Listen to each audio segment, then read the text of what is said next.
My name is Mark. I'm a social worker at Cincinnati Children's with our Neuromuscular Center. I'll be your humble moderator today.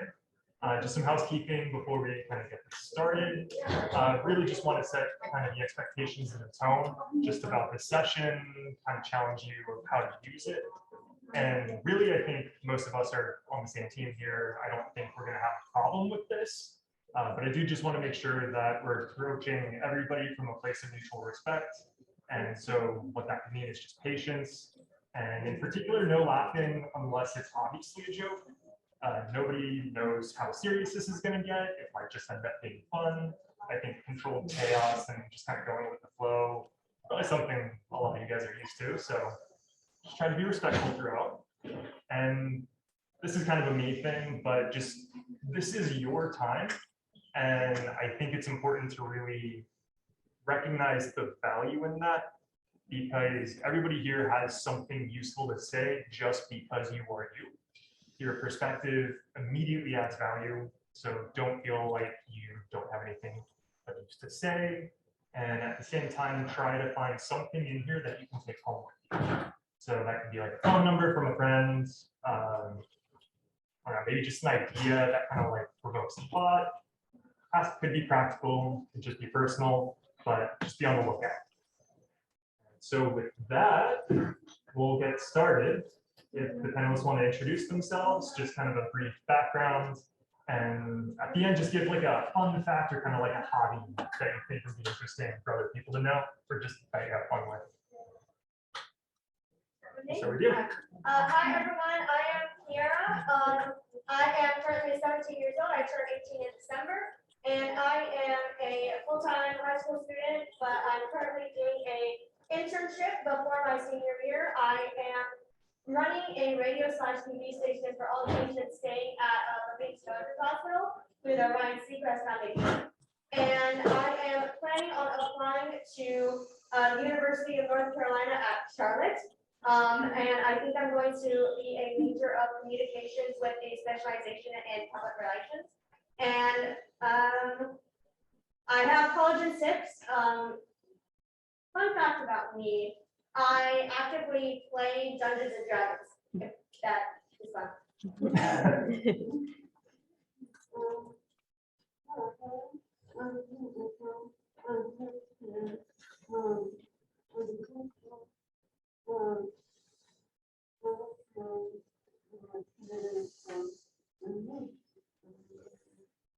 I'm SANCHEZ. I'm from Milwaukee, Wisconsin.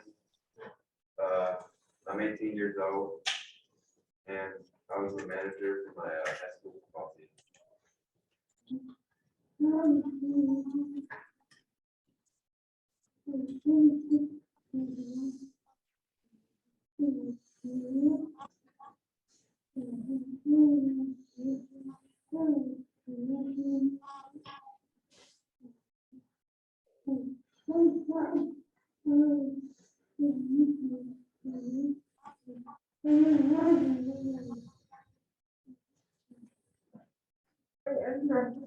I'm 26. I'm from Berkeley. I work for a Berkeley company from staff. I'm the tax reader. I finished a book in like 2 days, so like 400 pages. I'm in LUCINDA. I'm a college student. It's going to be my senior year. I live in North Carolina. I'm currently going to the University of North Carolina at Charlotte. I have living at home. Again, I'm Kelly Berger. I'm 33 from Cincinnati, Ohio. I have politics, and a fun fact is I love going to concerts and live music. So. Hi, everybody. My name is Jake. I am 33 years old. Pronouns are he, him, his. For those of you who may have questions about sexuality, I'm also gay. Fun fact about me, well, 2 fun facts. I work for Snapchat. their office. And also, another fun fact is I actually was, I've been abroad for work. So two things. I'm currently at my family's house, in my cousin's house in Europe. And last week, I was with people I met at the CMD conference. And we connected, and I went and hung out with them. So in Madrid. So I have college in 6, and I have the intermediate form. So yeah, I think that naturally leads into kind of a first line of thought. The theme would be activities, hobbies, in particular inclusion. So do you feel included in the activities that you do take part in? Are those activities the same as your body of peers? Just kind of what does that look like in your life? I think we'll just play it free flow because I don't have to follow. So I guess I'll go first. I am very active in my school community. I mainly do theater and jogging and stuff like that. But I am the first wheelchair user to even go through the 3 schools I've been to, my elementary, middle, high school. I'm the reason why they had to install actual curb ramps because I wasn't able to just walk across the parking lot to get to the baseball fields at my school. They had to put in the actual ramps. I'm also, I believe, the reason why, actually, I think I am the reason why we have a lift backstage at our theater now. And I will say when it comes to activities, it is going to be rather difficult. There is going to be a lot of self-advocacy because you don't know how many other disabled individuals have come before you in these activities. Do they know how to work? Do they know how to accommodate you? Do they really know how to make sure that you can actually help and participate instead of just being kind of a face that's on the sidelines? So definitely try to do research or make friends or talk to any type of faculty or staff at whatever activity place you want to do and talk to them directly, because there might not be another way for you to be able to find out what you can do and how you can improve stuff so that you are able to do it. Because one thing that I have learned from my school experience is that it is so important that you do get involved, because that way more opportunities will come up to you and you will be able to find out what you like, especially when it comes to your job, future in life. You have to find out what you want to do with your life necessarily. And the only way to do that is to experiment. So if you are interested in something, get involved. For example, I did cheerleading and horseback riding for 7 years, all because I saw the girls and I was like, hey, that'd be fun. And then I started cheerleading up until the 7th grade, from kindergarten all the way through. So definitely look out and keep in contact with people who you know are directly associated with what you want to do, because it is not easy per se, but it can be very, very simple to get involved if you know and talk to the right people necessarily.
So I think I'm picking up themes of communicating, being involved, and just kind of putting yourself out there.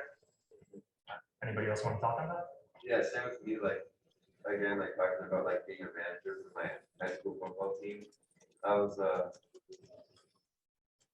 we got like in contact with like the teams ever since since I was in 5th grade, and I've been doing football ever since then up to my senior year.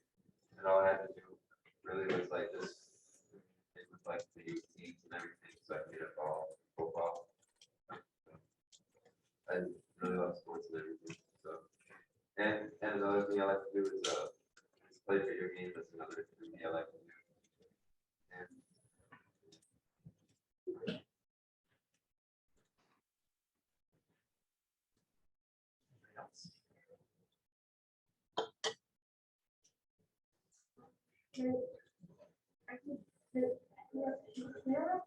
Kiera, the Kiera from Parking connections and receiving more connections are really important.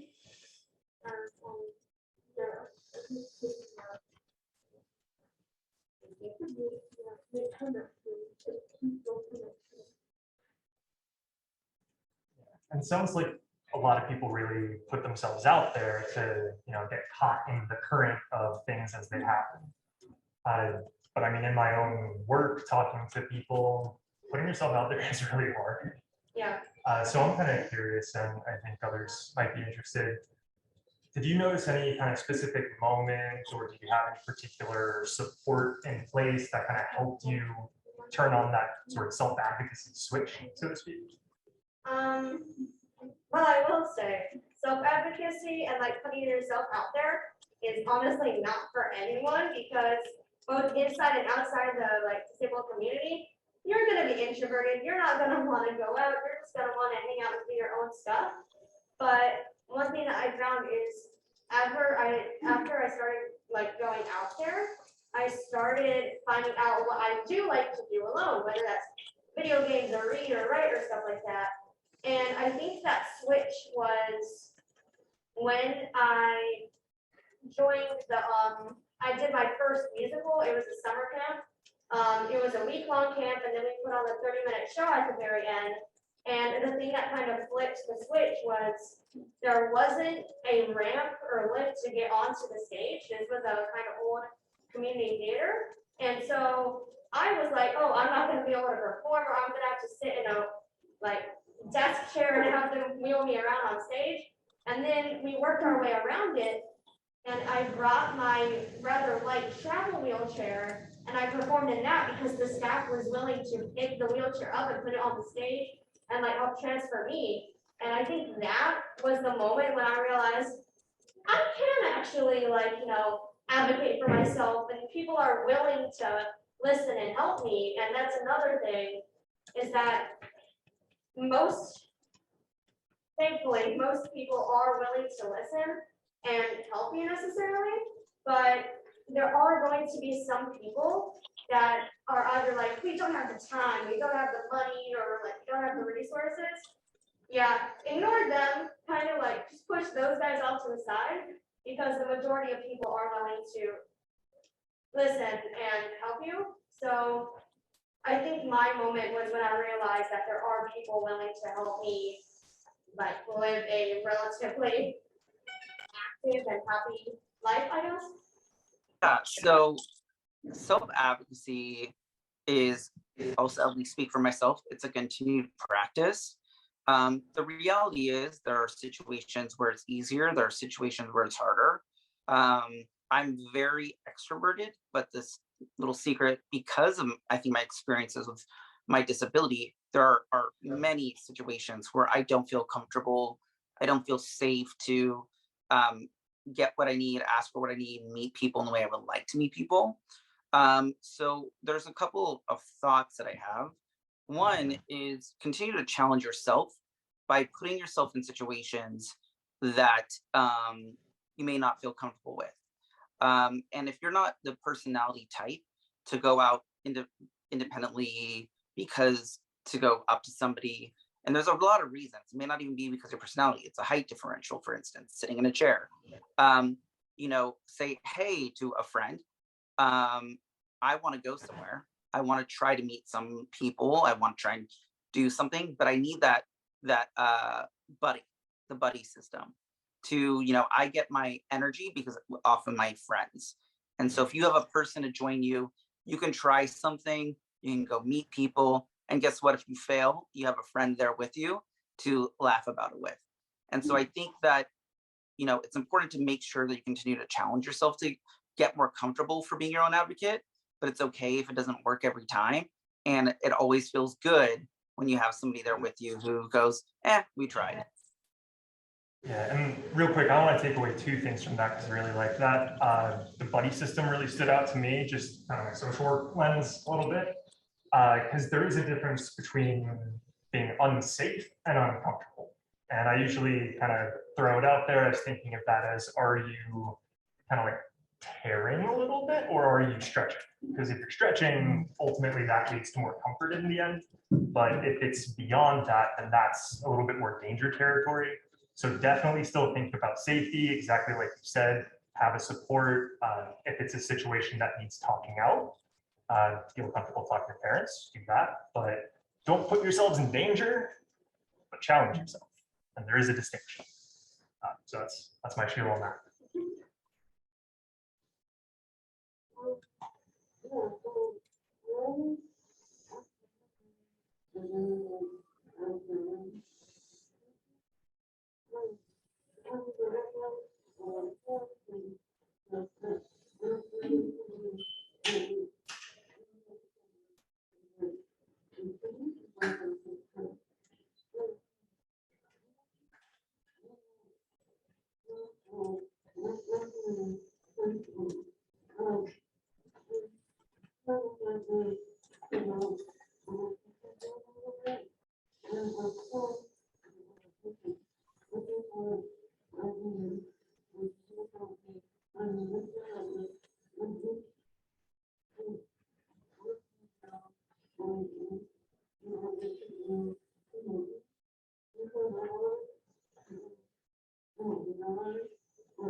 And that I heard people not realizing that you have a problem.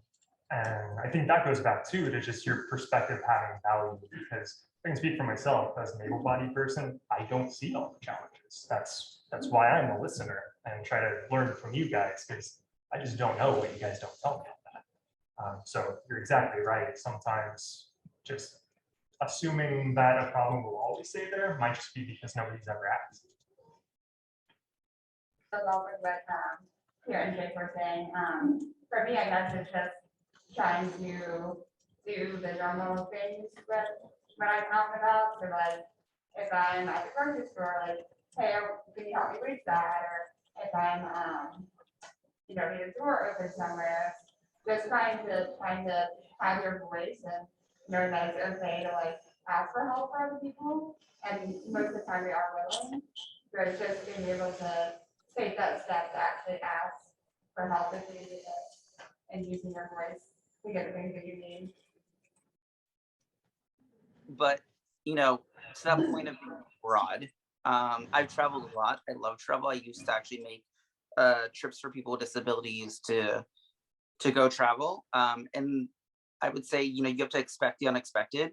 You have to expect to not be able to do everything you want to do. But, but I don't think that like what is prescriptive for everyone means that you're not going to have a good time. So, for instance, I'm with my uncle, my cousins were younger, and I said, oh, like, here's a good tourist opportunity. Let's go see there. And, I knew I couldn't do every hiking trail, but I saw there was a really good arts and crafts area that they were making bracelets from sheep fur. And, I couldn't do the hike. I thought it'd be really fun to get everybody really razzled and get everybody excited about that. And we made it fun. It's not necessarily, exactly what able people may be doing, but I made it fun. And I was in a cool environment doing it. The technology I use is so important because the world is not designed for us. And so when I travel, I sort of have my checklist of, okay, what do I need to do if there was ever a moment in time where I'm not going to be with somebody? And how would I be able to be independent to do, you know, go see something, go grab a coffee, go out and about, be able to get back safely. And so I make a mental checklist of what I can bring with me. And I take that technology to enhance my experience, both with people, but also independently. Like today, for example, we were at a park and the park was not designed to be accessible. So it took us longer to get out of the park. And that was a part of the experience, but it was a part of the experience of, you know, saying, all right, well, that's the weekend exit to the gift shop, then let's figure it out. And that's part of the journey. I think I'm doing a few kind of different ones with my family. I use my mobility scooter because I don't have a wheelchair van, which is for my long-term wheelchair. And I'm always traveling with someone at the school.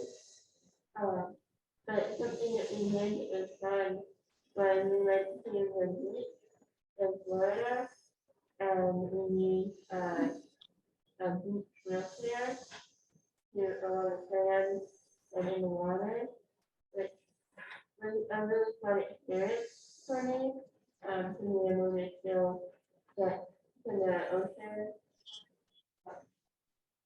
And I thought that was fun.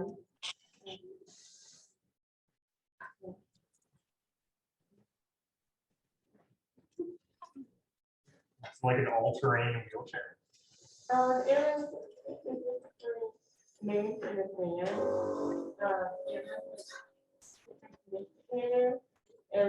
just basically a metal chair with big plastic wheels on it, and someone had to push me. I couldn't do it on my own, but it was so fun. So I definitely use technology. Whenever I go anywhere, I'm always Googling to see if it's accessible and doing street maps. Like, is there a step? Is there multiple ways in?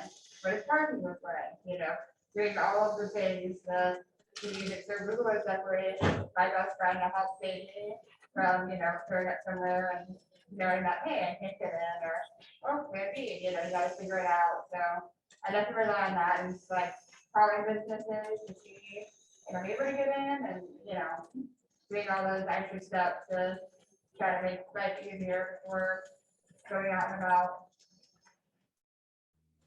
Yeah, it's kind of be proactive before you even start.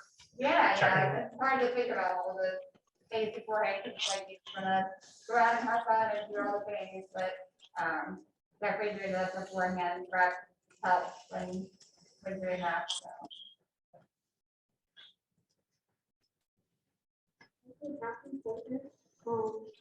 Sometimes what you're listening to me, but I also think it's important to be flexible and use technology to help.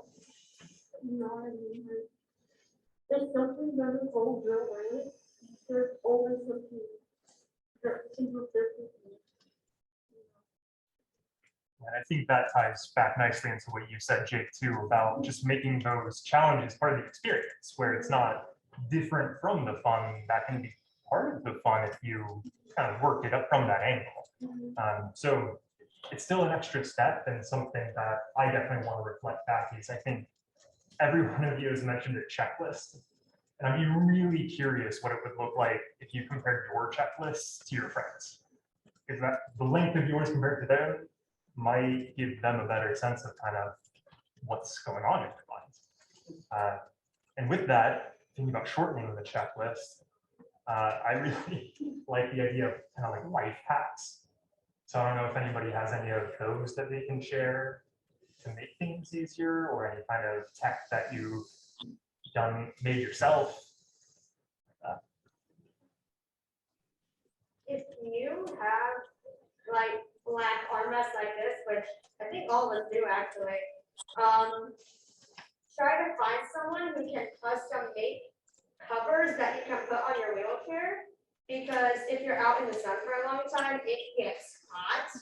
And one of my great aunts actually made covers that I put on this, and they were like a really nice fabric, and they managed to stay cool all day. Either do that, or you can place like a towel under your seat, so your butt doesn't get hot when if you ever transfer out of your chair and then your chair sits in the sun and then they put you back on, and all of a sudden you don't have a butt anymore because it got burned off.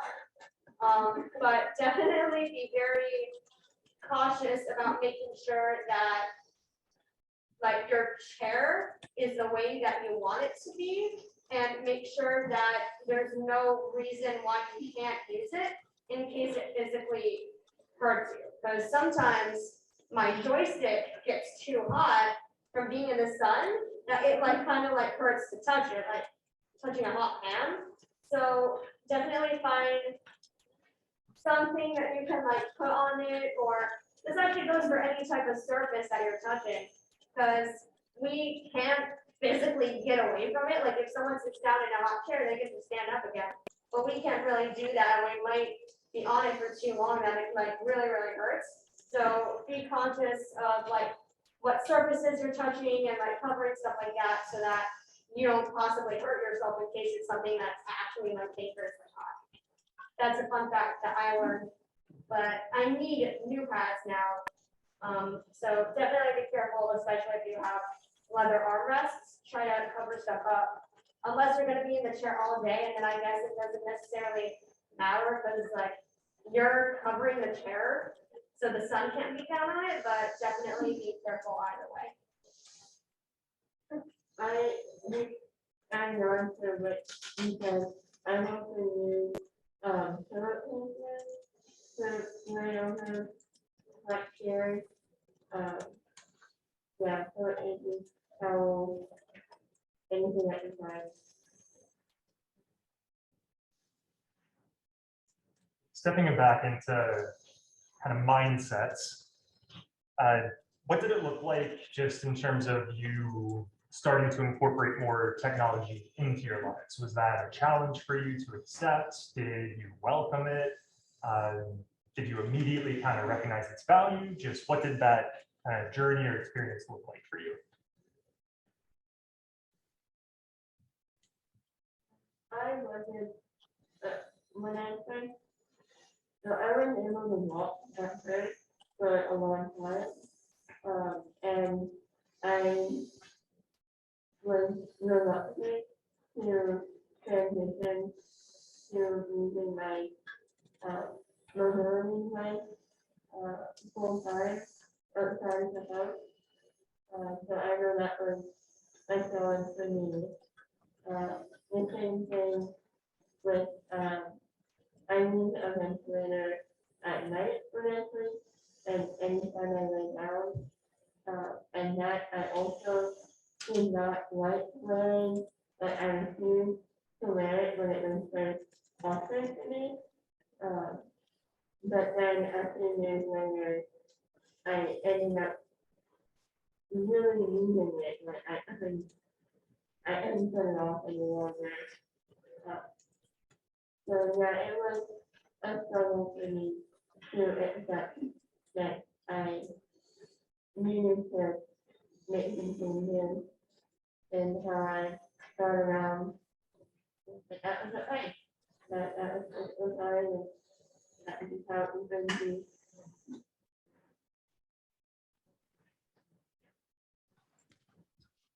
I think for me, it's definitely embrace it, even though sometimes change is hard to kind of stuff. Maybe, you do something new that you maybe had the ability before, but now you don't. You kind of, a little shattering, but I think definitely that makes your life easier day to day. Maybe you don't run it off at first, and try it out. If it does help you or improve the things that you do daily to make, it easier, I think, why not? Try new things to make life easier. And like, the thing is, you do have to try to kind of find that light in the darkness, because it ultimately does make your life a lot easier. I love my wheelchair now, but I had to face the reality that as soon as I start using this to go to school, I'm never walking again. But now I have a lot of pros. If someone makes me mad, I can run into them or run them over. I can raise up and down so I can be on the same height as my friends. I'm not stuck permanently, like having to crane my neck in order to see. I have a cup holder, so I don't need to carry stuff anymore, even though my family makes me eat the cat mule. And same thing with my BiPAP. I honestly was really embarrassed to use it at first. I don't even know why, I was just being stupid. But I had the realization that now I can pile as much stuff on top of me as I sleep as possible. Like, I sleep in a literal cocoon with like 5 things on top of my head, but I can't suffocate during the night because I have a literal scuba mask over my face. So now I call my BiPAP the snorkel, because I can just like kind of snuggle into my bed and not have to worry about anything. So it is definitely like kind of a bittersweet type thing, because you're losing one thing but gaining another, and the thing that you're gaining is ultimately going to be more important over the long-term course of your life than what you had before necessarily. So definitely be like mindful, and if you need someone to talk to them. It's a lot of like processing, I guess, but ultimately in the end, it is like using technology is for the better. But there are like alternatives, so you don't have to feel pressured to do anything you don't want to. Like, it's ultimately your choice in the end. But definitely understand that there are pros and cons to literally every single thing of technology that you might use. You know, I didn't get my diagnosis till I was 28 years old. And so growing up, I actually didn't know what was happening with my disability. So it wasn't like I ever like had a clear direction of what was going to happen. And so when things would be presented to me, it was just always this like big, oh no moment, now this. And so one of the things that I had to retrain my brain to do was, and what I'm going to say is, it was an incorrect thought, which was every time I would add something to my regimen, we'll say, I always like, my immediate thought was, oh, that's going to make me look more disabled. And this weird, really funny mentality of, oh, I think something's going to make me look more disabled. Well, fun fact, I'm disabled. There is no such thing as, more disabled. I am disabled. And I had to shift my thought process around that, because what I was telling myself was that being disabled was not a good thing.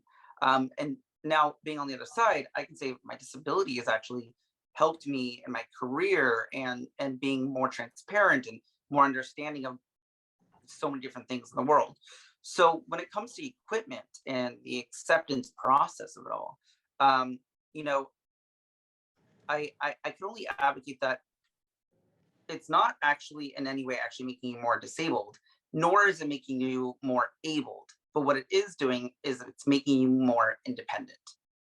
And so when you think about that, when something is being added into your life, there's probably going to be a moment of, I feel sad. Oh, I have to take this on. Oh, this feels like another thing. But you have to think big picture of what it does for you. And so what it does for you is it makes you independent. It makes it possible for you to do more than you were doing, or do the things you can for as long as you possibly can. And so taking on new equipment, well, I understand there is challenge behind that. I'm not always perfect. Some days I'm just like, I can't use this today.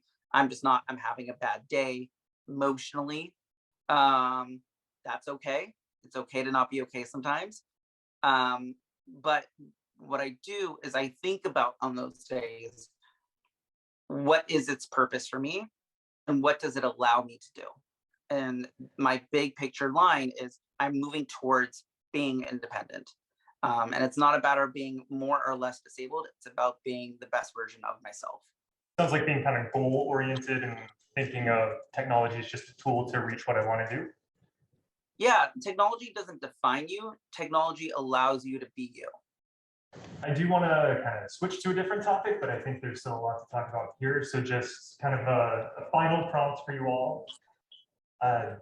Just what would your advice be for people in those moments where, you know, maybe they're thinking like fully committing to being a full-time wheelchair user, or just trying to integrate another piece of technology into your life? Because it can be really difficult to see, as you said, Jake, that kind of bigger picture when you're caught up in the emotions of the moment. So what would your advice be for people who are kind of in that emotional moment that you think could help them see that bigger picture and maybe reach acceptance faster?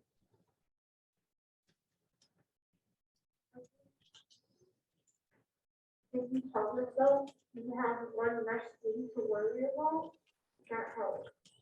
So that's not whatever it is after surgery.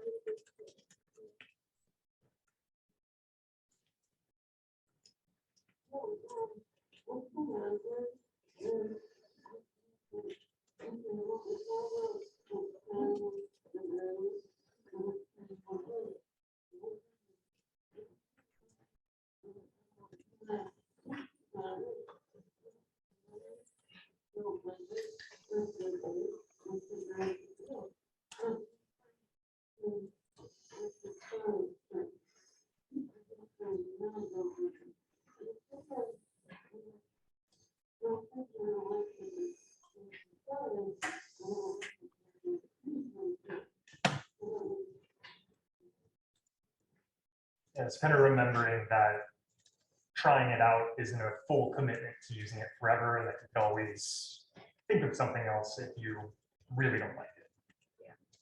And ultimately, eventually, it will get to a time where all of this might actually be temporary. Because I guarantee you, if I just like spend like 10 hours a day or something working out, I could probably be able to walk again. But I don't have that time, and I'm kind of lazy. So I'm just going to stick to using my power chair for now. But most of the time, it might be a permanent change. But if you try hard enough, it's always temporary, especially once you get better treatments and stuff. Yeah, I think that's a really interesting point to bring up. If we had all the time in the world, you know, we could possibly maybe advance or get subtle improvements, or turn back the clock of, there are some mobility that can increase. And I think that's, as you go into adulthood, that there is that challenge, balancing your life and balancing what you're able to do. And I think that why I love that point was brought up is that it comes to be a hard discussion with yourself. What is the thing of your body that you're able to maybe even sacrifice a little bit to be able to do so much more? Because you don't have 100% of your time allocated to just focusing on your body, nor should you, because you are so much more than just your disability. You are creatives, you are thinkers, you're imaginative. And so I think that dialogue is very personal, it's emotional. And so I think that one thing that I advocate is, so I have a therapist weekly. Focus on your mental health, understand understand who you are and who you want to be in the world, and understand what are your I must do's, what are the things that are out of your control, and what are the things that are within your control, and waver on that personal discussion. And I don't think that anybody should feel obligated to do that on their own. You have a community of friends your age who are going through the same things.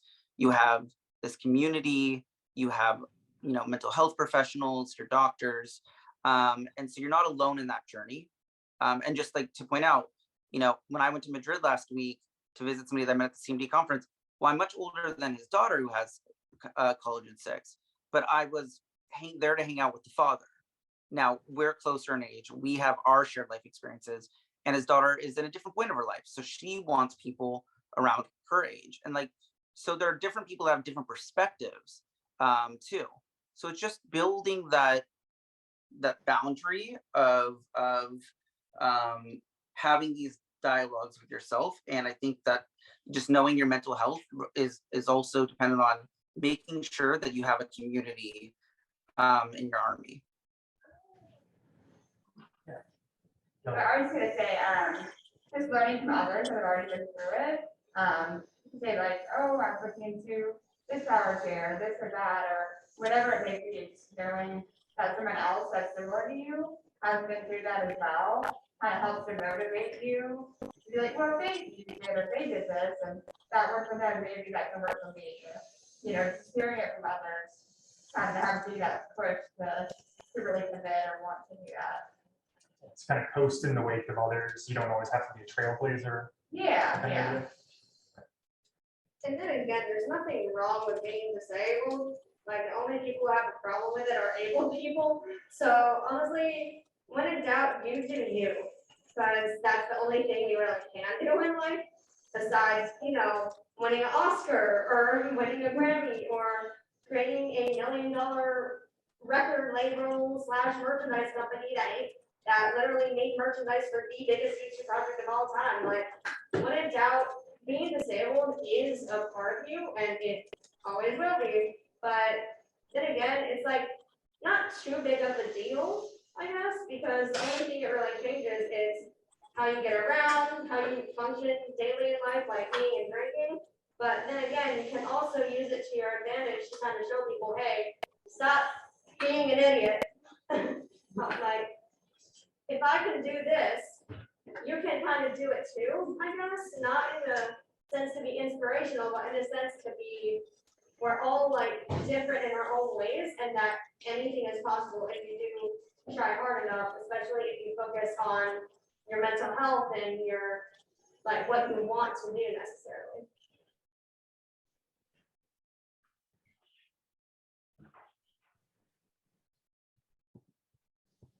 Just kind of wrap that up with my own thought. It just seems like you guys are all really talking about a strengths-based approach of just thinking, not really focusing on the limitations or anything like that, but shifting it to look at what am I good at?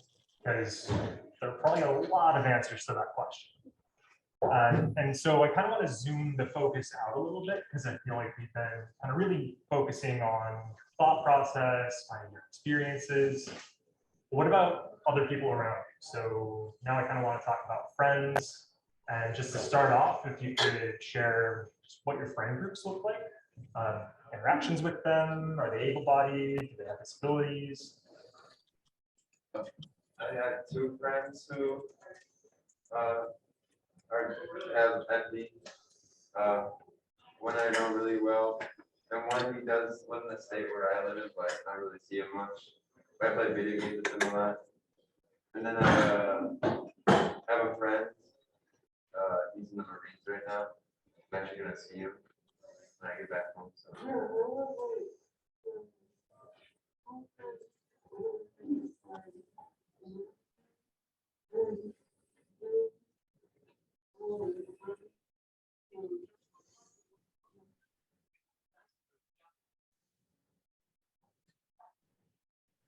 an extroverted introvert, so I have like 4 people who I actually talk to, except it's not really a friend group. It's just, oh, hey, these are people who happen to be my friends. And I don't think I'm actually genuinely like friends with another disabled person in real life, unless you count like autism or ADHD, stuff like that. But most of my friends are actually online, like the ones who I actively talk to and reach out. All of them I've befriended through Discord or Twitter or something like that, or I play video games with them and we just keep in touch. So my friend group is a bunch of strangers on the internet. I don't even know their real names, but I feel like I'm closer to them than I am to some of my real life friends. But I have a relatively small friend group and I just bounce around. I imagine social media has probably helped, even if it might scare parents sometimes. Yeah, same with me. I've met a lot of people online too. And I'm good friends with them. Yeah. Also, if any of you decide to ever have kids, do not let them have free access on the internet until they're 13. My parents made that mistake with me, and look at how I turned out. I like K-pop and Dungeons and Dragons. Don't do it. I have a pretty small, I've always had a small friend group of like people that I would see regularly from school and the community. And then for other disabled people that I know have been most of them online friends. And there are, I don't really know anyone that really close in my area and that be pregnant that do hours away or something. So, yeah. I went to school for people with physical disabilities. So most of my friends are disabled. I do have a handful of the able-bodied friends. But most of my friends are. Yeah, I would say most of my, like in real life, like people you see regularly are able-bodied, and a lot of the programs used with MC people are virtual, because we're all spread out everywhere. That's kind of a little bit of a.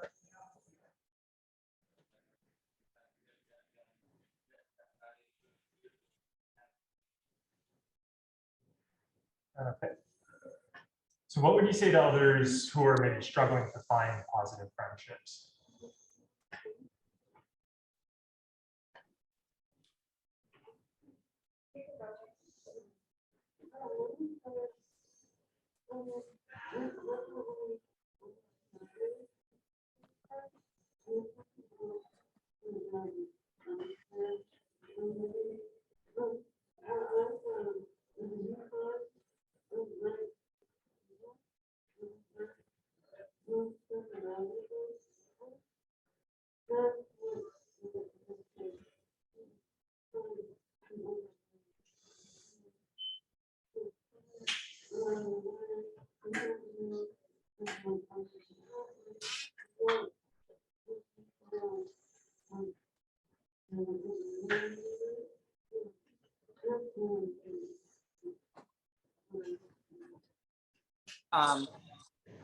Making friends is just challenging, and that has nothing to do with being disabled. That's just life.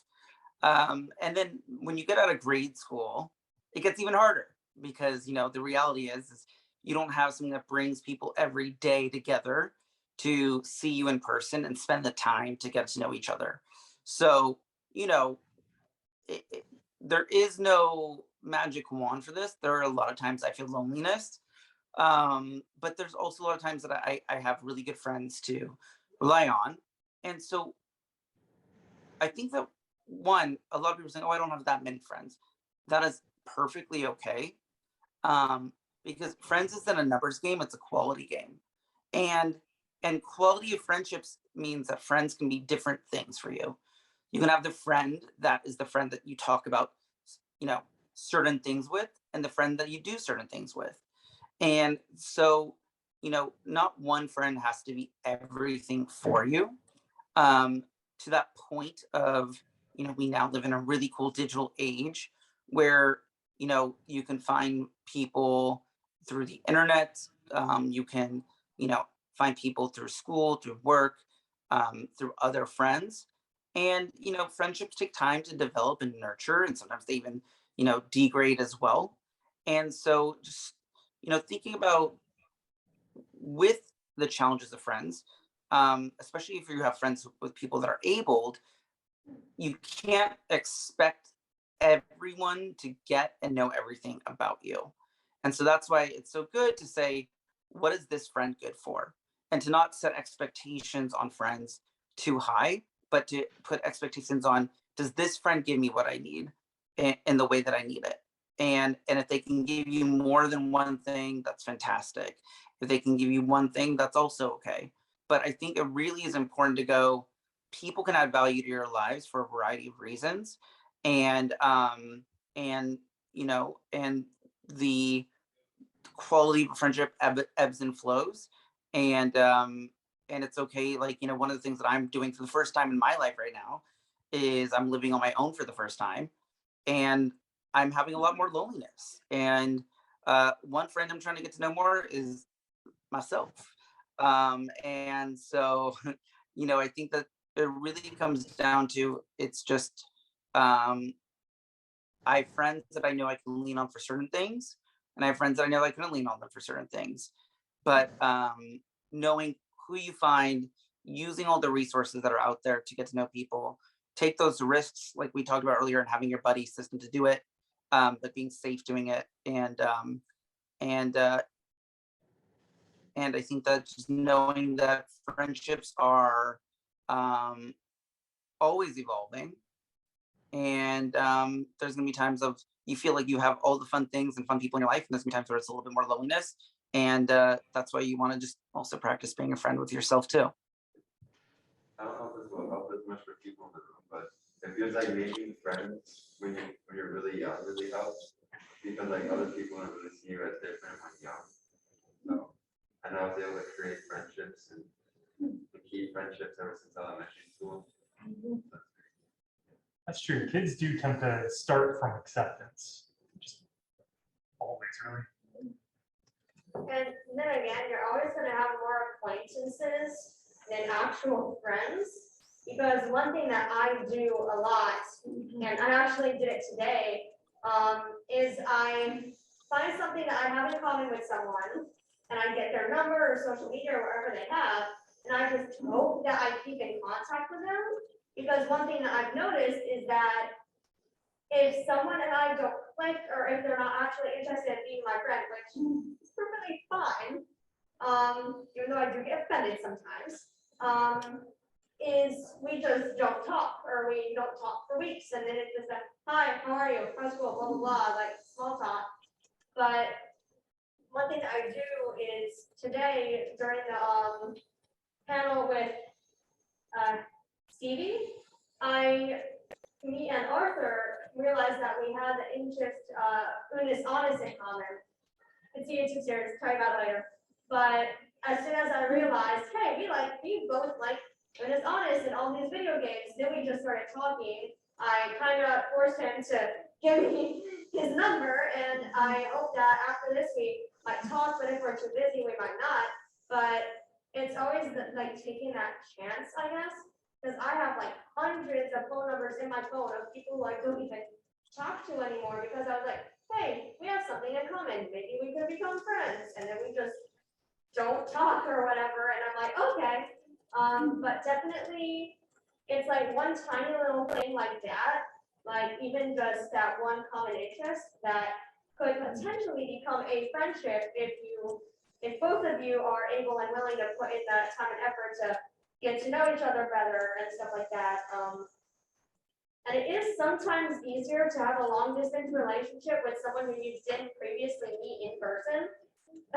Like all of my internet friends, I have never met any single one of them in real life, which is oddly easier to kind of cope with than my one friend who I met 5 years ago in person, and now we've been only able to talk on the internet since, I guess, because there's always that, oh, when am I gonna see you again? Or versus, oh, I'm gonna meet you for the first time, yay! Stuff like that. But definitely take those like little leaps, I guess. And you are gonna have to be bold, because there are some people who might be intimidated by a wheelchair, or whatever disability you have. And you also want to make sure that there are people who want to be, I'm gonna put this in quotes, friends with you. Simply so that they can say, oh, I'm friends with the kid in wheelchair, I'm friends with the kid with a disability. You have to make sure that they are people who genuinely care about you and can kind of look outside of that, I guess.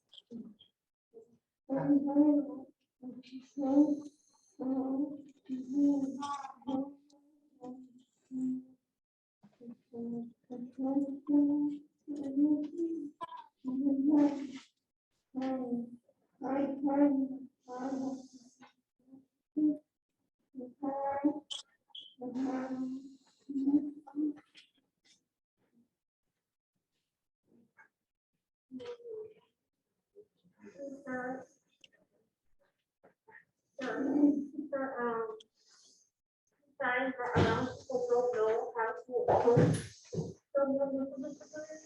So she feels that she has to go on her way and take her addicted to the meat community. I think we had a comment in the audience. I'm from Brazil, and I would like to share a story, a friendship story with you guys.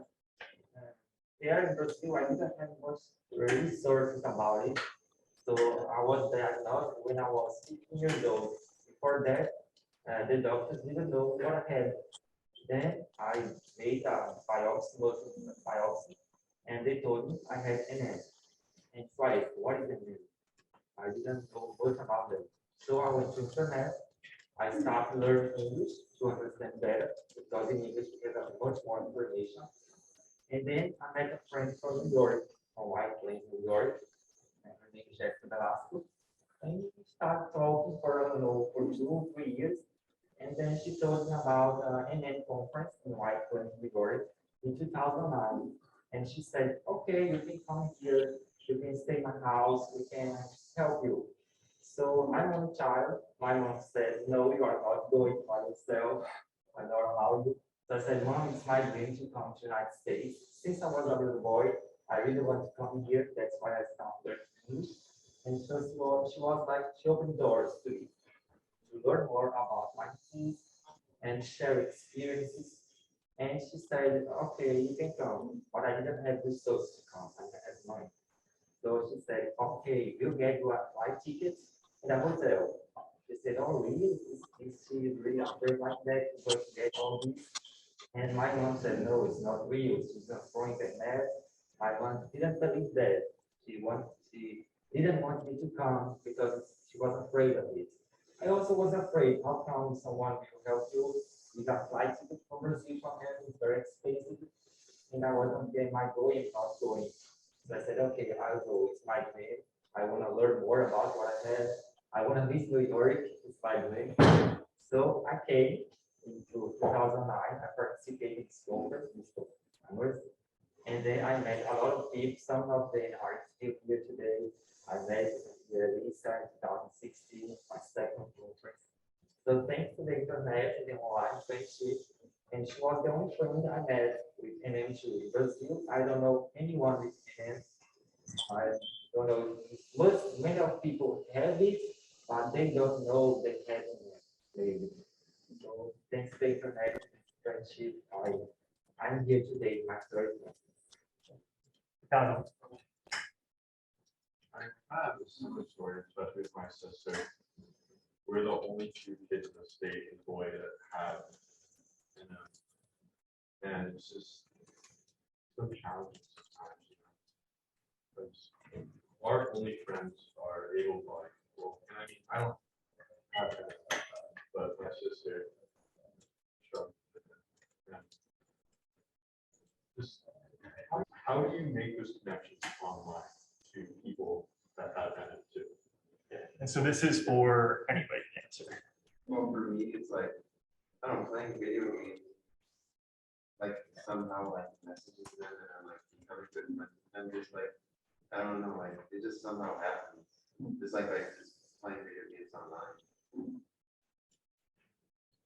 Most of it for me has happened by just pure chance, because I'm on the infamous K-pop Twitter, and there are millions of people on there, and it's literally, I see someone make a post, and then I'm like, oh, cool, and then I just have a conversation with them in the replies on social media, and then if I have a question or something, I'll be like, hey, is it okay if I private message you instead of taking up your notifications? And then we just have a conversation and we've talked ever since. And ultimately, it's kind of like actually having a real life friend. You basically just have to see someone and be like, hey, I like you. And then you just start talking. Definitely make sure there's a common interest, which is why social media is so easy because of the secret algorithms that the FBI agent in your computer is hardwiring onto your social media. But definitely make sure to do something that you enjoy that does allow you to meet other people who are doing the exact same thing. And maybe if you have enough fun with them, you'll friend them on whatever you're doing or stuff like that. And then you can start talking and getting to know each other, maybe play or talk with them more, stuff like that.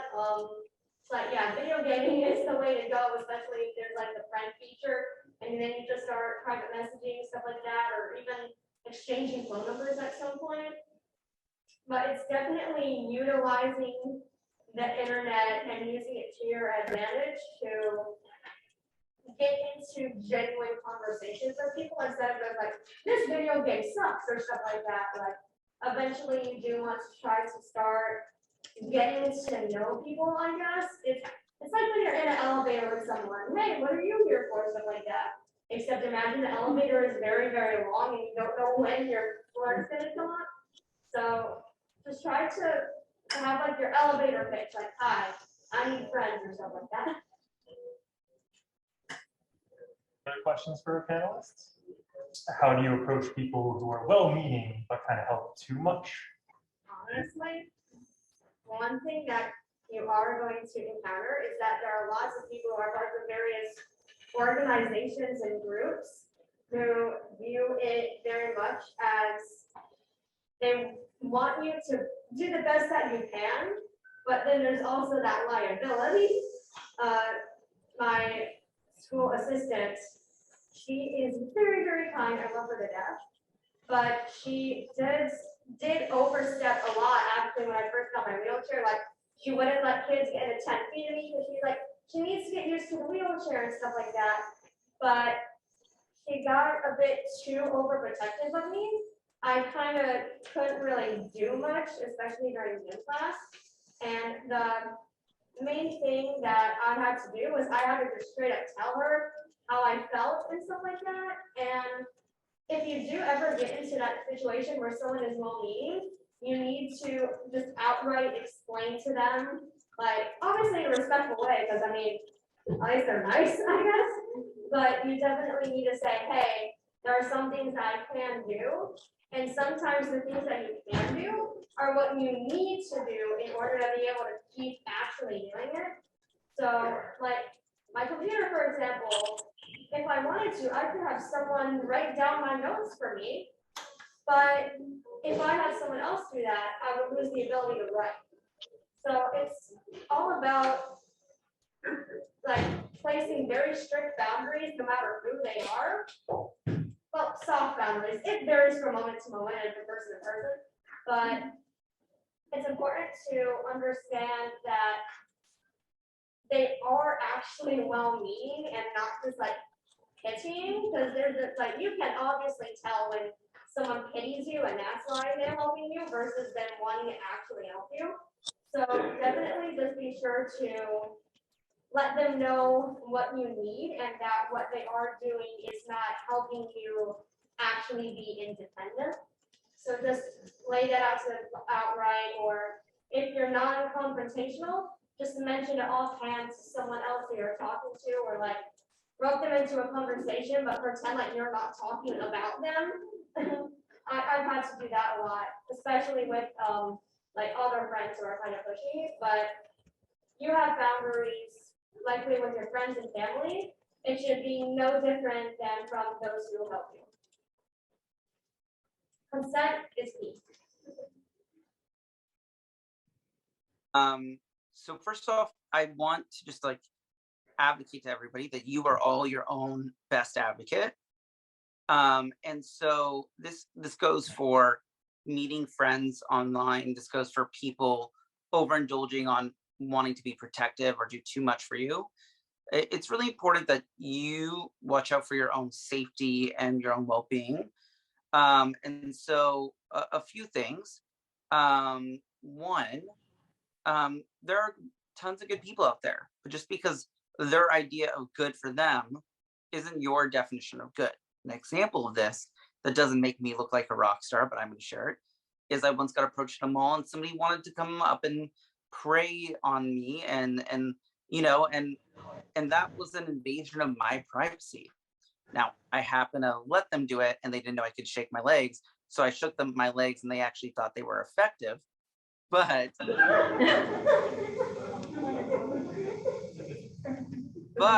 the point is here is that when they said, wow, I did something here, can I grab you and help you walk? I had to say no.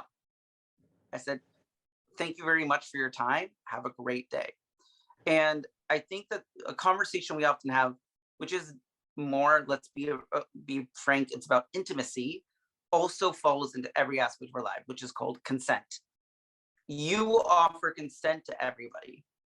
And just because people cannot assume that you are offering consent, you should be well practiced. And if you're not, that's okay, but continue to work that muscle of practicing saying, I need help, asking for help, giving consent to somebody when they offer to help, and being your own advocate.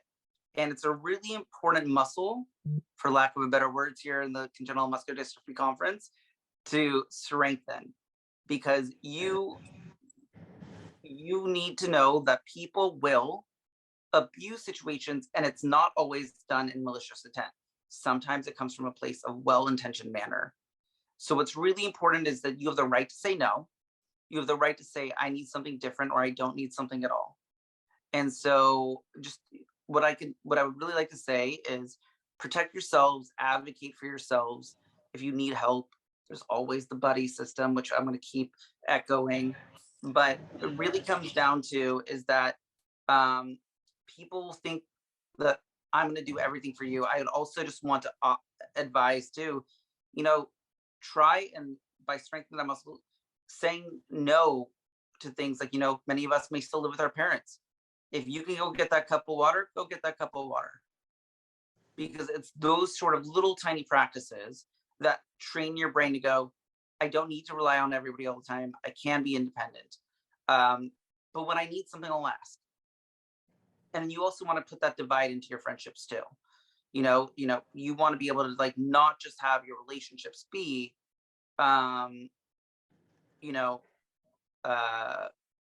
dependent. You want it to go beyond that. So there are things that are non-negotiables you're going to need assistance on. And when you don't need assistance, feel empowered. Do it. Feel empowered to do things yourself, but also feel empowered to say no. And quick note, because it's almost noon.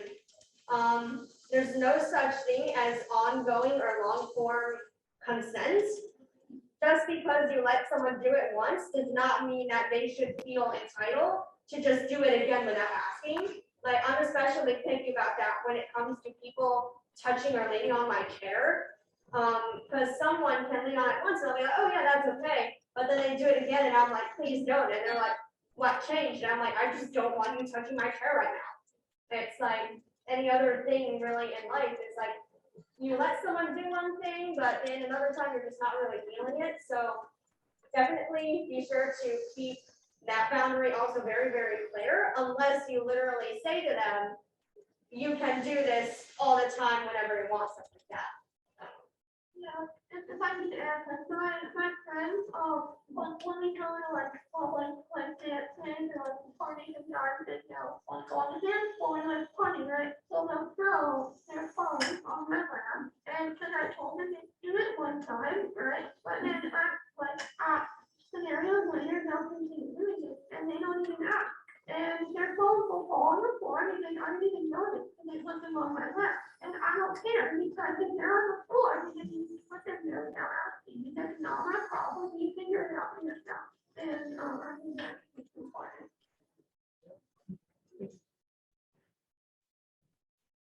So it is noon, but I don't want to not let anybody speak if they still have something that they want to say.